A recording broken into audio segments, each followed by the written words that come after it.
Muito boa tarde a todos. Quero cumprimentar a senhores deputados, cumprimentar também aqui a doutora Ana Vieira da Mata, o Presidente do Conselho de Administração da ANAC, e também o doutor Pedro Pisco Santos. Vamos dar início então a mais uma audição deste grupo de trabalho, que, como sabem, foi criado para avaliar as causas do apagão do 28 de abril do ano passado. Para esta audição foi distribuída uma grelha de tempos, em que a ANAC tem 10 minutos para uma intervenção inicial. Depois passamos a ronda pelos diferentes grupos parlamentares, com 5 minutos para os grupos parlamentares e 3 minutos para os deputados únicos. E depois finalizamos com uma resposta de até 15 minutos por parte da ANAC. Portanto, tem agora a palavra a doutora Ana Vieira da Mata para a sua primeira intervenção. Eu sei que já saiu 10 minutos. Muito obrigada, Sr. Presidente. Cumprimentar na sua pessoa os Srs. Deputados, dar nota de que para a ANAC é absolutamente importante e relevante estarmos nesta casa a prestar todos os esclarecimentos sobre as matérias que têm que ver com a nossa atividade e, em concreto, sobre este evento que impactou o sistema da aviação civil. Eu, por uma questão de clarificação, optei por trazer aos Srs. Deputados uma apresentação que creio que poderá responder e, pelo menos, apresentar um enquadramento relativamente a esta matéria e, portanto, sem mais delongas. Ela é uma apresentação um bocadinho longa, mas eu vou tentar cumprir os tempos que me estão assignados. A agenda que trazemos aos Srs. Deputados, ou esta apresentação, está dividida em 5 partes fundamentais. Numa primeira parte, a descrição do evento, mas na perspectiva do sistema da aviação civil. Clarificar também alguns elementos relacionados com o enquadramento regulatório aplicável, dar nota aos Srs. Deputados de qual foi a atuação do regulador, quer durante o evento, quer depois do evento, tecer algumas considerações que nos parecem também relevantes no que diz respeito à resiliência do sistema e, finalmente, terminar com aquelas que foram as lições aprendidas com este evento. Sem mais delongas, o evento teve início às 11h33 e, portanto, houve um corte massivo do fornecimento elétrico de toda a Península Ibérica. Em concreto, elementos novos a aportar a esta Comissão e a esclarecer os Srs. Deputados.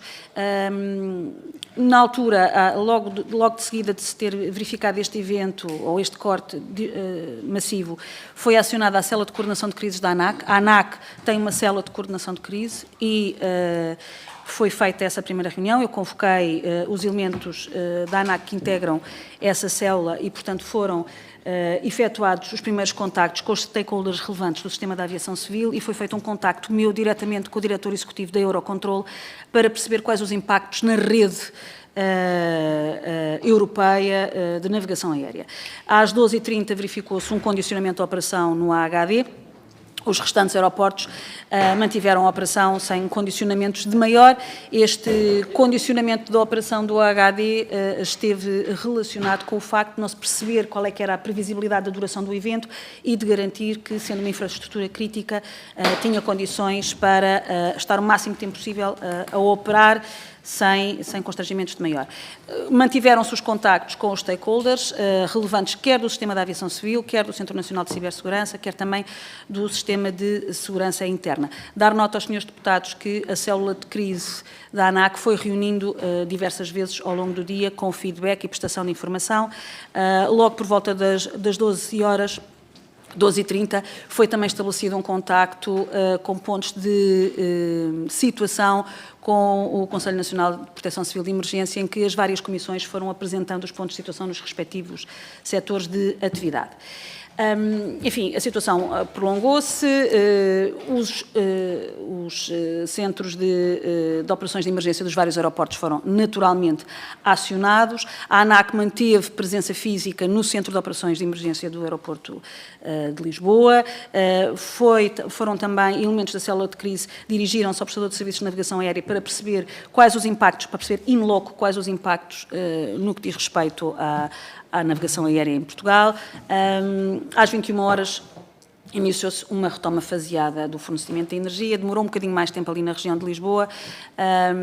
Dar nota de que o Conselho de Administração, na presença, o Sr. Vogal e eu própria, estivemos por diversas vezes no COI para perceber, e no aeroporto de Lisboa, para perceber in loco qual é que era o ponto de situação e quais é que eram os principais constrangimentos. Por volta das 23h30 fomos novamente ao Centro de Operações de Emergência do aeroporto, começaram a ser feitas as primeiras tentativas de reabilitação e de recuperação do tráfego. O fornecimento de energia ocorreu por volta da meia-noite, meia-noite e um quarto. Mantivemos presença no COI até às 3 horas, altura em que estava a operação já estabilizada. No âmbito da nossa permanência no COI, porque já estávamos a trabalhar e todos os elementos, a direção do aeroporto de Lisboa e todos os elementos que fazem parte do Comitê de Emergência do aeroporto, estavam já a preparar a retoma da operação. O Conselho de Administração transmitiu de viva voz de que a retoma e os voos noturnos que seriam necessários fazer para recuperar o tráfego seriam considerados para efeitos deste evento como casos de força maior e, portanto, as transportadoras aéreas poderiam retomar os voos tão depressa quanto possível e, portanto, ocorreram, se a memória não me atraiçoa, 9 voos noturnos. Feita esta descrição muito sumária, dar nota aos senhores deputados que a avaliação que a ANAC faz do nível de preparação dos regulados é uma avaliação adequada. Este é um evento que teve uma causa exógena ao sistema da aviação civil. Os regulados têm um nível de preparação adequada no domínio da segurança operacional. Não foram observadas falhas nos sistemas considerados críticos e essenciais para a operação de voo. Verificou-se que, tal como consta de facto da legislação, quer os aeroportos, quer as transportadoras aéreas, quer os prestadores de serviços de assistência em escala, quer também os prestadores de serviço de navegação aérea, têm os seus planos de emergência e de contingência consolidados, com procedimentos devidamente testados e coordenados e, portanto, existe de facto coordenação intersectorial já consolidada. Relativamente aos impactos por aeroporto, de facto, no AHD verificou-se que dos 25 geradores houve ali uma falha no arranque de 4 geradores. O aeroporto decidiu desligar os sistemas não essenciais à operação, razão pela qual o sistema de bagagem foi desligado, para se garantir realmente que se poderia operar o máximo de tempo possível com os geradores disponíveis, porque à data não se conseguia perceber qual é que era a duração do evento. Verificou-se por um período temporário alguma inoperacionalidade dos jet bridges, mas que foi prontamente corrigida. Foi assegurada a assistência aos passageiros que se encontravam no aeroporto, com instalação, inclusivamente, de camas de campanha nos parques de estacionamento. As forças e serviços de segurança têm assento nos comitês de operações de emergência dos aeroportos e asseguraram o controle das infraestruturas sem incidentes. Os impactos no aeroporto Sá Carneiro e Gá Coutinho não foram tão relevantes como no AHD, mantiveram as condições de operação. Os constrangimentos decorreram essencialmente de voos divergidos decorrentes da própria operação para o AHD e o mesmo no que diz respeito à Madeira e Ponta Delgada, enfim, não tiveram um corte de energia, mas os impactos fizeram-se sentir mais com os voos, o cancelamento de voos que entretanto não decorreu. Dar nota aos senhores deputados que a NAV Portugal não interrompeu a prestação de serviços de navegação aérea, tendo inclusivamente acomodado tráfego da FIR de Santa Maria, da FIR de Madrid, desculpem, portanto da região de voo de Madrid, foi acomodado pelo nosso prestador de serviços de navegação aérea em articulação com o gestor de rede aeroportuária.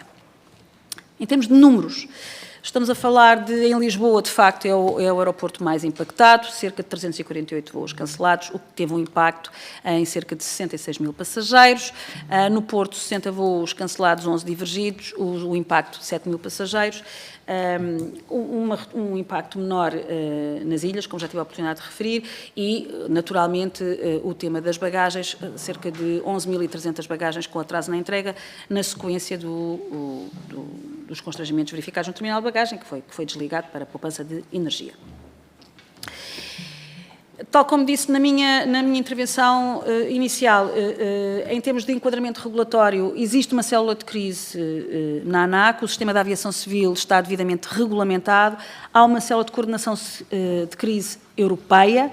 A célula de coordenação de crise europeia não foi acionada porque o gestor de rede, e portanto foi esse um dos principais pontos do meu contacto com o Eurocontrol logo no início, o gestor de rede entendeu que era um evento localizado e que portanto não teria um impacto na rede como um todo. Estivemos em contacto com as células de crise dos prestadores e dos vários stakeholders, como já tive a oportunidade de referir, bem como com a Comissão de Planeamento e Emergência de Transporte Aéreo, da qual a ANAC preside, e com o Conselho Nacional de Planeamento Civil de Emergência. Durante o evento, ativámos a célula da ANAC, acompanhámos permanentemente a operação dos vários stakeholders, articulámos com os vários operadores a sua atuação, mantivemos presença institucional não só no aeroporto Humberto Delgado, mas também no prestador de serviços de navegação aérea e, naturalmente, que de forma transparente e garantimos a informação aos passageiros, sempre articulada e coordenada, evitando que se deslocassem à infraestrutura para não trazer ou não impactar ainda mais os constrangimentos, entretanto, verificados. Na sequência destes impactos todos que acabei de descrever aos senhores deputados, foi feita uma primeira ação de monitorização aos terminais 1 e 2 do AHD para verificar a existência de eventuais constrangimentos que tivessem perdurado na sequência do incidente. Em 5 de maio, foi realizada também uma auditoria específica para avaliar a resiliência, a redundância e a capacidade de recuperação do sistema em 7 de maio. O Conselho de Administração, no dia 15 de maio, deliberou, nos exatos termos que já havia comunicado, quanto aos voos noturnos, àqueles voos como circunstância, qualificá-los como circunstância extraordinária. Foi apresentado o relatório de análise técnica, tal como solicitado por despacho do Sr. Ministro das Infraestruturas. Foram feitas, e têm vindo a ser feitas, auditorias específicas aos regulados e apresentadas propostas de atuação em face desta situação. E temos vindo a acompanhar, naturalmente, as medidas das entidades visadas e também as nossas próprias medidas, porque entendemos aqui oportunidades de melhoria. Eu sei que estou já a terminar. Sim, agora mais um bocadinho. Obrigada. Quanto às lições aprendidas, não foi identificada a necessidade de alterar o quadro regulatório vigente. Ele é adequado à segurança de voo. É um quadro regulatório em que todos os stakeholders sabem exatamente quais as ações a definir do ponto de vista da safety e da security, com planos de contingência e planos de emergência devidamente testados e coordenados.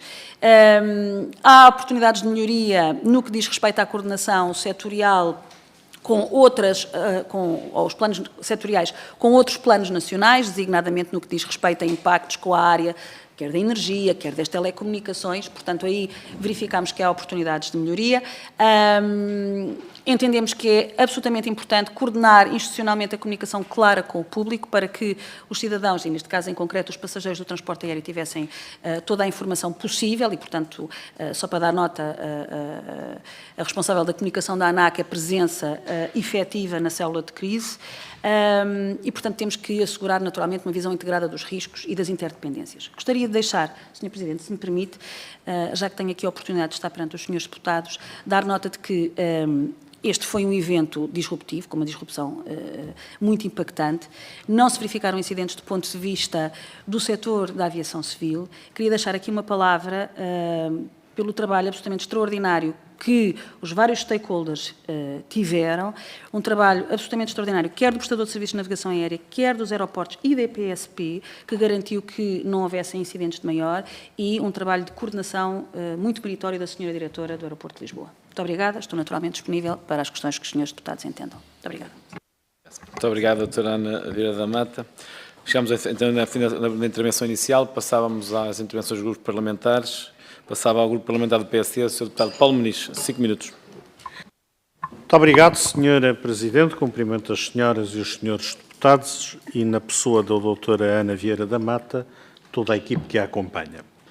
Nós, em relação a este evento e no que concerne às infraestruturas aeroportuárias e aos stakeholders, as companhias de aviação e a própria nave, que tem, obviamente, um papel crucial naquilo que é a gestão do nosso espaço aéreo, de facto, este apagão implicou 348 voos cancelados e 66 mil passageiros afetados, o que é de grande monta do ponto de vista do regular funcionamento deste sector, e também ficou patente da sua intervenção que o aeroporto Humberto Delgado foi realmente o mais atingido do ponto de vista do impacto. E há uma questão que nos saltou imediatamente à vista da sua exposição, que é o facto de 4 em 25 geradores de emergência, 4 não terem arrancado. Estamos a falar de 16% daquilo que é a garantia de energia de emergência falhou. E a pergunta primeira que lhe coloco é qual é a autonomia em termos de horas de funcionamento destes 25 geradores e se a ANAC detém os relatórios, quer dos seus ensaios periódicos, em carga, isto é, numa situação normal do seu funcionamento para suprirem as necessidades de energia, e se a ANAC recebe os relatórios da manutenção periódica e eventualmente condicionada, que são a informação fidedigna, concreta e legal, que pode efetivamente permitir à ANAC aferir se esses instrumentos vitais da continuidade do fornecimento de energia elétrica estão ou não aptos a cumprirem a sua missão nos aeroportos concessionados e aos quais a ANAC tem a primazia da supervisão dos mesmos. Uma segunda questão que lhe gostaria de colocar é se considera, em função da autonomia que nos dirá que eles dispõem, se a mesma é adequada a um consumo regular para uma ausência prolongada de 24 horas ou mais sem energia pública da rede.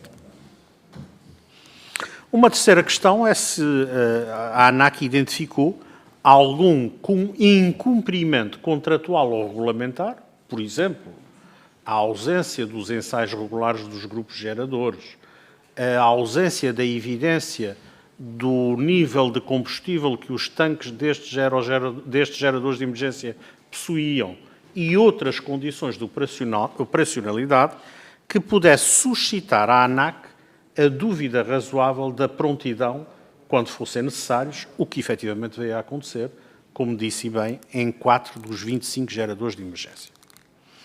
Para além do aspecto da energia de emergência que estes geradores vêm oferecer, que outras garantias de segurança e continuidade de serviço em termos de comunicações a ANAC viu e atestou ou tem conhecimento que estão garantidas pelas infraestruturas aeroportuárias em cenários de ausência prolongada de energia ou de crise, como pode ser um grande incêndio ou outras. Isto é, as comunicações das infraestruturas aeroportuárias na dimensão da relação que elas têm com o passageiro, com informar o passageiro, na dimensão que elas têm de garantir que as forças de socorro e de segurança no perímetro das infraestruturas aeroportuárias continuam a comunicar entre si e a terem uma verdadeira comunicação e coordenação operacional, se estão ou não garantidas, e se estão, como é que a ANAC tem a evidência e pode nos garantir esta segurança destes requisitos essenciais. Também gostávamos de perceber se nos podem, deste ponto de vista desta experiência, deixar sugestões que entendam já poderem ter tirado daquilo que possamos, no quadro do nosso papel enquanto legisladores, melhorar para que se aumente a resiliência e a capacidade de resposta a falhas. Finalmente, a questão dos sistemas de comunicação e os sistemas digitais, no vosso entender, porque são um sistema complementar muito importante ao funcionamento de todo o sector, desde as reservas, os check-ins, as informações de porta, as informações de evacuação, as informações de enviar SMS aos passageiros para evitar que se criem congestionamentos num cenário destes. Portanto, se esta parte dos sistemas de informação e tecnologias de informação estão do vosso lado à altura e se entendem que há alguma oportunidade de melhoria na sequência do evento. Muito obrigado. Muito obrigado, Sr. Deputado Paulo Muniz. Passava agora ao Grupo Parlamentar do Chega, Sr. Deputado Bernardo Pessanha. 5 minutos. Muito obrigado, Sr. Presidente. Começava por cumprimentar a Sra. Presidente da ANAC, a Dra. Ana Vieira da Mata, e o membro da sua equipa que a acompanha também, naturalmente, e estendendo estes cumprimentos também às senhoras e aos senhores deputados.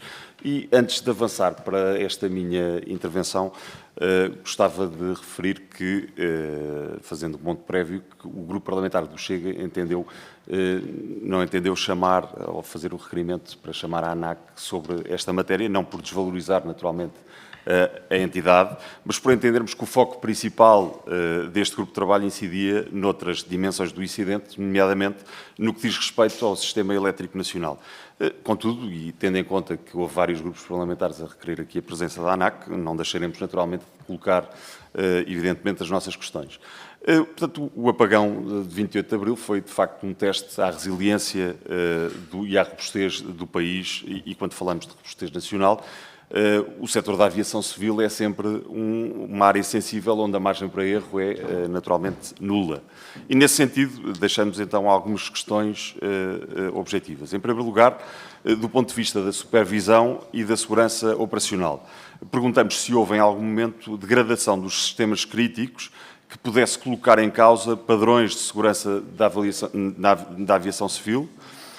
Em segundo, quanto à preparação, portanto, existiam planos de contingência claros e específicos para um cenário de falha generalizada de energia e se a ANAC já tinha identificado, antes de 28 de abril, vulnerabilidades específicas relacionadas com a autonomia energética ou dependência de comunicações no setor. Em terceiro, quanto à autonomia e redundância, perguntamos se a ANAC considera que as infraestruturas aeroportuárias e sistemas associados dispõem de autonomia energética suficiente para enfrentar um apagão prolongado, por exemplo, de 24 horas. E se foram identificados pontos frágeis nesse domínio? Já vimos que, portanto, houve 4 geradores que falharam em 25, portanto, gostávamos que nos prestasse informações sobre isso. Em quarto, sobre a coordenação, se houve momentos de incerteza ou de falta de informação clara que tenham condicionado a resposta. E, por fim, se um evento semelhante ocorresse hoje, se poderia a ANAC afirmar com segurança que o sistema está mais e melhor preparado para responder a um evento desta natureza. Muito obrigado. Muito obrigado, Sr. Deputado Bernardo Peçanha. Passamos agora ao Grupo Parlamentar do Partido Socialista, Sr. Deputado Pedro Vaz. Muito obrigado, Sr. Presidente. Sra. Presidente do Conselho de Administração da ANAC, seja bem-vinda. Sr. Vogal também. Eu gostaria de... Este grupo de trabalho tinha como objetivo perceber as causas, mas também analisar as respostas. Daí a necessidade de termos cá a ANAC, não só como regulador, mas também como Presidente do Conselho de Planeamento de Emergência dos Transportes Aéreos. Eu tenho uma série de questões, que são muitas, portanto eu vou abreviar e vou já direto às questões que gostaria de fazer. Primeira questão. Quais as infraestruturas designadas como infraestruturas críticas pelo Conselho Nacional de Planeamento Civil de Emergência nos termos do Decreto-Lei nº 20 de 2022, de 28 de janeiro? Segunda questão. Existem planos de segurança dessas infraestruturas nos termos do mesmo diploma? Se sim, foram acionados e em que consistem? 3. O Sistema de Segurança Interna alguma vez enviou as orientações para a elaboração dos planos de segurança conforme determina a lei? Quais as comunicações com o Sistema de Segurança Interna nos termos da nova Lei das Entidades Críticas, Decreto-Lei nº 22/2025, 19 de março? Os planos de segurança já foram atualizados? Existem oficiais de ligação nos termos da legislação das entidades e infraestruturas críticas? Se sim, quem são em cada uma das infraestruturas e com quem contactaram durante o apagão? No ponto 17 do relatório da ANAC, e agora vou-me centrar em questões que estão relacionadas com o relatório feito pela ANAC a 6 de junho de 2025, no ponto 17 do relatório da ANAC é referido que a Comissão de Planeamento e Emergência de Transporte Aéreo, a CPETA, manteve contacto permanente com as Comissões de Planeamento de Emergência ao longo do dia e enquanto houve possibilidade de aceder às comunicações móveis. Quais foram as Comissões de Planeamento de Emergência que estamos a falar? A que horas deixaram de conseguir contactar? No ponto 18 do relatório, referem que houve uma reunião a 27 de maio do Conselho Nacional de Planeamento Civil de Emergência. Sabe da existência de alguma reunião tida anteriormente a 27 de maio? Lembramos que isto foram 28 dias após o incidente. Às 11h33 deu-se o evento e às 12h10 a Presidente do Conselho de Administração da ANAC ativou a célula de crise. Houve durante esse período algum contacto, ou seja, entre as 11h33 e as 12h10, algum contacto direto com o Secretário-Geral do Sistema de Segurança Interna, com o Presidente da ANEPS ou com algum membro do Governo? Se sim, quando e a que horas e qual o teor das interações? No ponto 34 do relatório, referem a publicação nas redes sociais da ANAC relativamente aos constrangimentos pós-passageiros. A que horas foi essa publicação? Sabe qual foi o problema no posto de corte junto à nave que só permitiu a reposição de energia no aeroporto de Lisboa 2 horas e meia após o restabelecimento da energia em Lisboa? Ponto 40 do relatório. No ponto 65 e ponto 69 do relatório, fala-se que a operação de serviço de tráfego aéreo da nave manteve-se sempre operacional, mas que houve uma falha alargada da redundância de serviços de comunicação. Pode explicitar melhor que falha foi essa? No ponto 79 é referido que todos os aeroportos da ANA dispõem de planos de emergência em conformidade com a certificação, mas nenhuma tipologia é relativa a uma falha global de energia. Que demarches foram efetuadas, tendo isso presente no sentido de prevenir eventos análogos futuros. O plano de contingência IROPS do aeroporto Humberto Delgado é de 2019 e não se revelou completamente eficaz, conforme consta do ponto 81 do relatório. Quais as razões? No ponto 91, refere que as comunicações foram realizadas por telemóvel enquanto houve disponibilidade de rede. Quando é que deixou de existir essa disponibilidade? Quais foram as falhas de comunicação entre operadores e serviços de tráfego aéreo reportados no ponto 93? Das 9 medidas de curto prazo e das 14 medidas de médio e longo prazo propostas pela ANAC no relatório citado, quais as implementadas ou em implementação, quantas são exclusivas dos operadores aéreos e do serviço de tráfego aéreo e quantas devem ser tomadas pelo Governo? Muito obrigado. Muito obrigado, Sr. Deputado Pedro Vaz. Passava agora ao Grupo Parlamentar da Iniciativa Liberal, Sr. Deputado Jorge Miguel Teixeira. Muito obrigado, Sr. Presidente. Começo por cumprimentar os representantes da ANAC, na pessoa da sua Presidente, Ana Vieira da Mata. Começo por dizer o seguinte. Das várias entidades que temos vindo a ouvir neste grupo de trabalho, a ANAC é das poucas que apresentou realmente um conjunto de lições aprendidas, que tem sido uma das minhas lutas nestas várias audições ao longo destes últimos meses, porque o melhor trabalho que nós podemos, o melhor contributo que podemos retirar daqui, mais do que saber as causas já se sabe, e são causas que são exógenas a Portugal, é saber como é que nós podemos gerir situações de crise, não é? E aqui a ANAC é, evidentemente, fundamental na resposta à crise. E aqui o que é que gostaríamos de saber? Confesso que fiquei ainda um pouco confuso relativamente ao que falhou, nomeadamente no espaço das telecomunicações. Porque fala-se na necessidade de rever os contratos com os fornecedores de serviços de telecomunicações, mas não sei se não terá havido já um incumprimento dos contratos existentes. Portanto, o que eu gostava de saber é o que é que precisa exatamente ser revisto nesses contratos que são feitos com os fornecedores de serviços de telecomunicações. Depois, também nas recomendações da ANAC, fala-se na elaboração de planos de contingência específicos para falhas energéticas. Gostaria de saber se, de facto, se confirma então que esses planos de contingência não existiam antes deste apagão existir, e a existirem esses planos de contingência, o que é que os poderão impedir? Ou seja, na mesma situação que sucedeu no passado 28 de abril de 2025, o que é que teria sido diferente se houvesse um plano de contingência para concretizar exatamente o que é que pode ser melhor feito? Depois se confirma de facto que antes não eram feitos simulacros de falhas de energia, porque recomenda também que esses simulacros se façam. Portanto, gostaria de saber se eles de facto não existiam. E por fim, gostava que elaborasse melhor de facto a componente das lições aprendidas, porque tinha poucos segundos para essa parte, e é isso que acho que seria mais importante nós ouvirmos aqui, e com isto concluo. Muito obrigado. Muito obrigado, Sr. Deputado Jorge Miguel Teixeira. Passava agora ao Grupo Parlamentar do Livre, Sr. Deputado Jorge Pinto. Muito obrigado, Sr. Presidente. Cumprimento os Srs. Deputados, cumprimento também os convidados, na pessoa da Sra. Presidente do Conselho de Administração da ANAC. E eu vou insistir e, se calhar, repetir algumas das perguntas, porque realmente, agradecendo também, como acabou de fazer a Iniciativa Liberal, o relatório, o sumário executivo ao qual nós tivemos acesso, há questões que se levantam da sua leitura, não menosprezando aquilo que é já o sistema de redundâncias e o sistema de garantias que o nosso setor aeronáutico nos dá.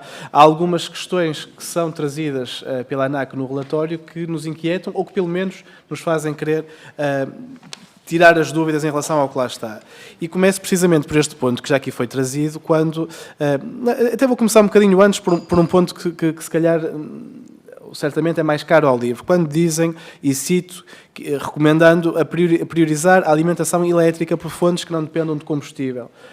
Nós achamos isto muito bem, e há uma série de iniciativas em Portugal e no estrangeiro para trazer mais esta componente elétrica, seja até para o taxing, para tudo isso. A minha pergunta é se há no presente algum projeto concreto para que esta alimentação elétrica seja uma realidade, e aqui penso em coisas como painéis fotovoltaicos, baterias e inversores única e exclusivamente dedicados a estas situações de emergência para garantir a possibilidade de utilização de energia elétrica em caso de um apagão ou outro fenómeno extremo. E se não existe, se da parte da ANAC há alguma vontade de fazer com que passem a existir, porque realmente nos parece ser uma recomendação muito válida. E depois aqui, sim, voltar a um ponto que já foi trazido, e citando novamente uma parte do sumário executivo, onde propõe a elaboração de planos de contingência específicos para falhas energéticas e de comunicação aplicáveis a aeroportos, continua, e depois incluindo procedimentos de emergência, escalonamento interno, papéis e responsabilidades definidos por equipa, protocolos de comunicação de crise e identificação de sistemas essenciais e críticos que devam ser preservados durante a contingência. Fim de citação. Nós não poderíamos concordar mais com o que aqui está, mas a pergunta consequente é então se isto não existe, ou se existe, não existe na medida suficiente para dar resposta a um fenómeno tão extremo como foi o do apagão ou qualquer outro da mesma dimensão, porque realmente se o relatório sugere estes planos de contingência e estas redundâncias, caso elas não existam ou não existam de uma maneira como deveriam existir, é realmente problemático e grave e temos de ser capazes de dar resposta a isso. Continuo com uma outra recomendação em que, e cito novamente, defendem a necessidade da instalação de geradores de emergência, estabelecendo critérios para a autonomia mínima, considerando a capacidade de gestão de contingência e operações críticas. A citação é longa, mas o propósito é este. E dizem também que os sistemas essenciais e operações críticas deverão ser suportados por geradores de emergência que permitam a adequada independência. Uma vez mais, não poderíamos estar mais de acordo, mas qual é o ponto da situação atual que faz a ANAC ter esta recomendação? É não acharem que os geradores, tal como estão, ou na quantidade em que existem, não é suficiente, é achar que eles podem falhar, como alguns falharam, e isso ser problemático, portanto, precisarmos de ter ainda mais do que os que temos. Ou, no fundo, o que é que vos levou a fazer, o que é que levou a ANAC a fazer esta recomendação nos moldes em que ela está? Perguntar também, até pelo facto de serem uma autoridade nacional, tem os mecanismos para fiscalizar e garantir que os planos de contingência e simulacros que recomendam, entre a NAV, as gestores de infraestruturas aeroportuárias, as forças de segurança, sejam elaborados. A minha pergunta é, tem as ferramentas e a capacidade para assegurar efetivamente que estes planos de contingência e estes simulacros são feitos e se fazem essa vistoria ou não? Ou seja, se esperam que isso aconteça ou se, enquanto autoridade nacional, têm a capacidade até legal e se o fazem regularmente para assegurar que estes planos e estes simulacros são feitos. Uma pergunta também sobre se chegaram a fazer alguma auditoria à execução dos protocolos nos aeroportos do continente e, se sim, a que conclusões, então, é que chegaram. Volto a uma recomendação em que, e passo a citar novamente, pedem que se analise a capacidade das comunicações e acesso à informação para a gestão de ocorrência, uma vez que o cenário da ausência de energia global na gestão da emergência não foi testado. Fim de citação. A minha pergunta aqui também é muito direta, por que razão então é que este cenário nunca foi testado? Isso não deveria ter sido testado, como infelizmente se provou. Pergunto, eu julgo que tenho ainda uns segundos, qual é o papel que vão desempenhar então para que as recomendações que estão neste relatório, pelo menos, repito, na parte que nos foi dada a conhecer, sejam integradas no contexto das futuras renegociações das concessões aeroportuárias? E uma última pergunta, Sr. Presidente, apelando à sua tolerância, até porque é muito relevante para o aeroporto de Lisboa, como sabemos, não tem o oleoduto, o pipeline a ligar diretamente ao aeroporto, se durante o apagão, como foi notícia, houve este excesso de pessoas a tentar afluir ao aeroporto, se esta limitação, se este até bloqueio de tráfego rodoviário limitou em algum momento a chegada de caminhões de cisterna com combustível, desde logo para os geradores e para o seu funcionamento. Muito obrigado. Muito obrigado, Sr. Deputado Jorge Pinto. Chegamos então aqui agora ao fim das rondas pelos diferentes grupos parlamentares. Passamos agora para a resposta final global por parte da ANAC. Queria só dar uma nota que o Sr. Deputado o Paulo Ministro sinalizou à mesa que poderá ter que se ausentar antes do final da resposta, mas depois terá a oportunidade de ver na gravação desta audição. Então, doutora Ana, tem até 15 minutos para a sua resposta final.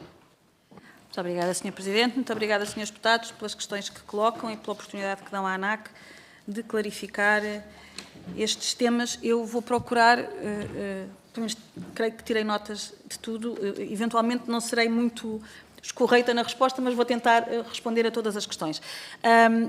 A primeira observação que gostaria de fazer é a seguinte: o sistema da aviação civil, e está nas lições aprendidas, e agradeço terem mantido exatamente aqui na questão das lições aprendidas, não foi identificada a necessidade de alterar o quadro regulatório vigente. Isso quer dizer que este quadro regulatório decorre de normas e de diretrizes internacionais, ele é adequado e os planos e os procedimentos que estão implementados nas várias infraestruturas aeroportuárias e no prestador de serviços de navegação aérea são adequados. Tanto assim é que foram adequados porque se verificou que se conseguiram trazer os voos que estavam inbound para o AHD e fazer divergir em total segurança, não houve incidentes nas infraestruturas aeroportuárias e, portanto, todos os postholders, todos os titulares, quer dos aeroportos, quer do prestador de serviços de navegação aérea, quer até das próprias transportadoras aéreas, e bem assim do regulador, sabiam exatamente o que fazer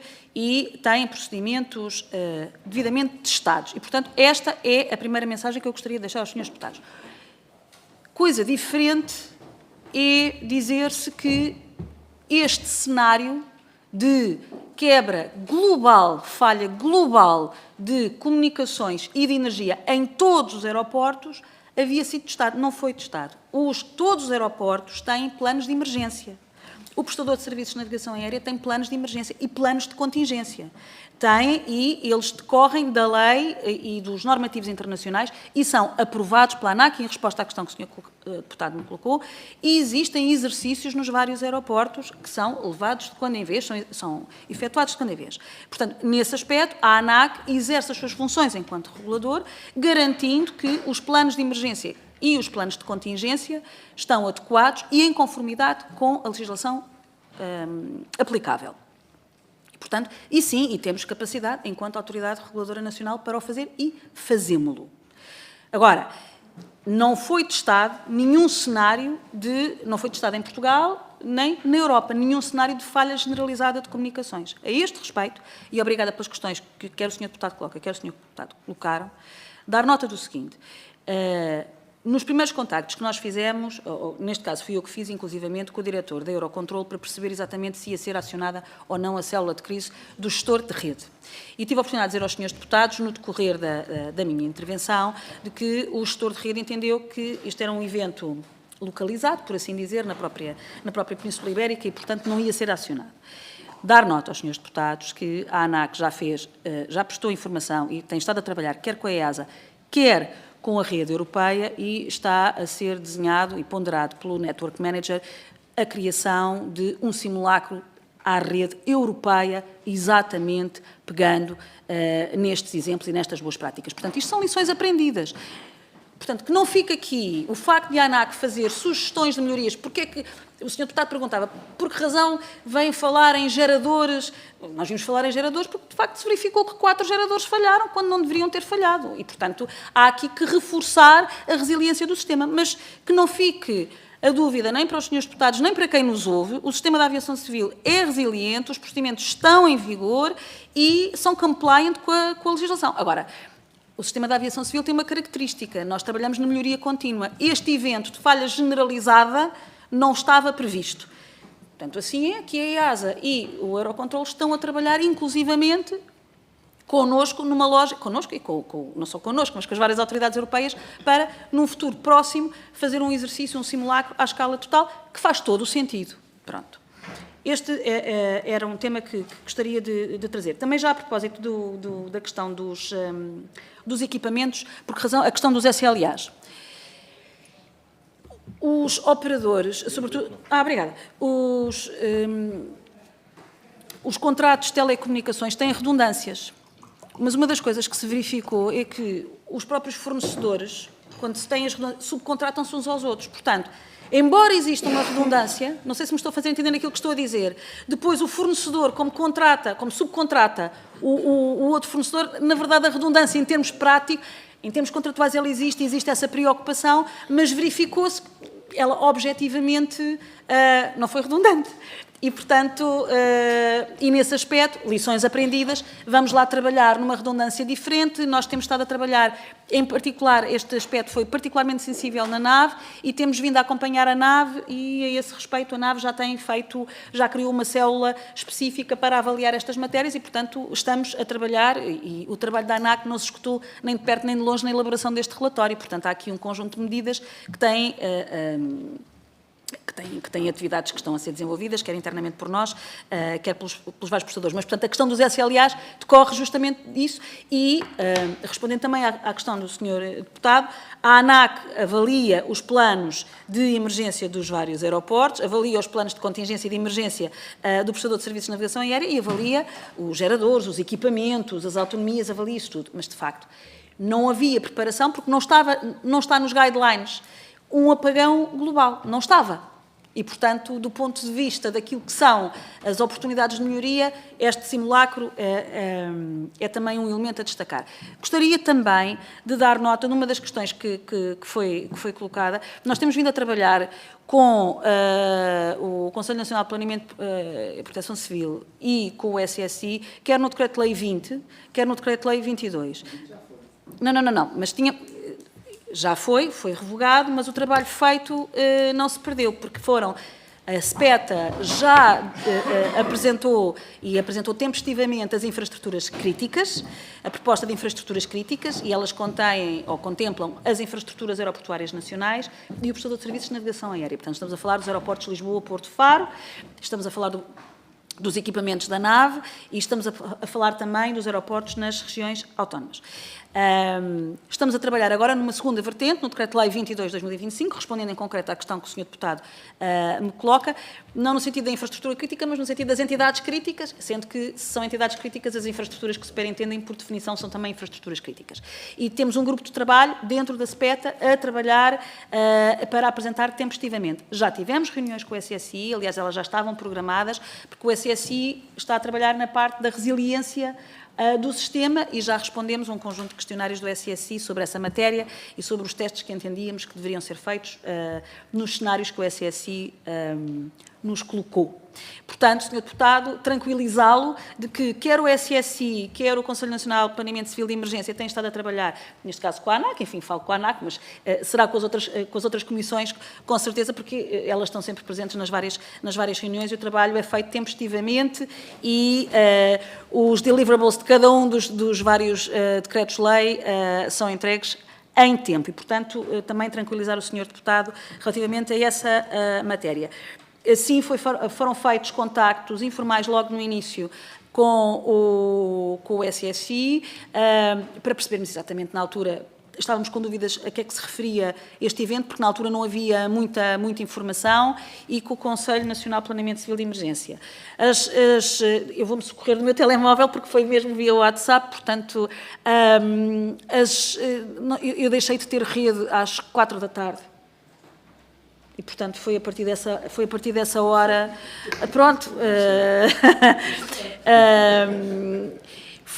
deixei de ter rede às 4 da tarde, mas já agora, Sr. Deputado, mesmo indo à fonte, porque eu nestas coisas não gosto eu creio que foi por volta do meio-dia, deixe-me confirmar,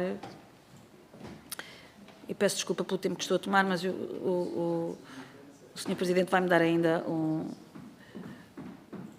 Deixe-me cá ver se eu depois consigo apanhar aqui. Conselho Nacional... Sim, nós fomos diretamente ao aeroporto, sim. Está aqui. Peço desculpa. Ora, foi às 12h35. E o meu primeiro ponto de situação foi às 13h01 e depois fiz mais um ponto de situação... mais no final do dia, às 20h15. No dia seguinte, às 10h08, e depois às 10h29. Portanto, foram vários, quer dizer, tal como eu, portanto, tal como a SPETA estava a dar estes inputs, as outras entidades... Com o Secretário-Geral do Sistema de Segurança? Não, com o Planeamento Civil de Emergência. Sim. Tinha-me perguntado se tínhamos feito contatos com uns e com outros, não foi? Pronto, ok. Com o Governo também, sim, naturalmente.